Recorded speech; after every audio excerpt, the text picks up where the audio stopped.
Maraming salamat at welcome back dito po sa ating pagbibigay ng libreng serbisyong legal at pagbibigay ng katugunan sa inyong mga katanungan sa batas at sa inyong mga kaso sa hukuman. At ito po ay nagaganap dito po sa internet sa pamamagitan ng YouTube, MetaCafe at ng iGoogle. Ako po si Batas, Attorney Batas Mauricio, tumutugon sa inyong mga problemang legal na ipinapadala sa aming email address batasmauricio@yahoo.com, sa aming website www.batasnews.com.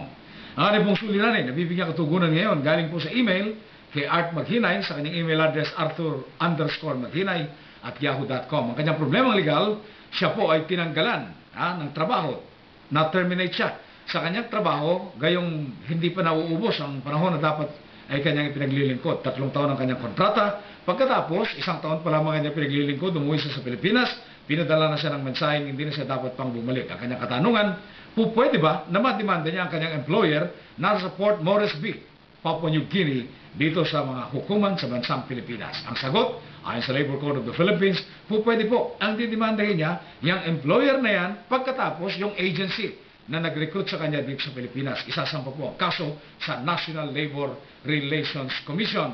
Ang kaso po riyan para sa mga benepisyong hindi nakuha at danyos perjuicios dahil sa pagkaka-pre-terminate ng kanyang kontrata.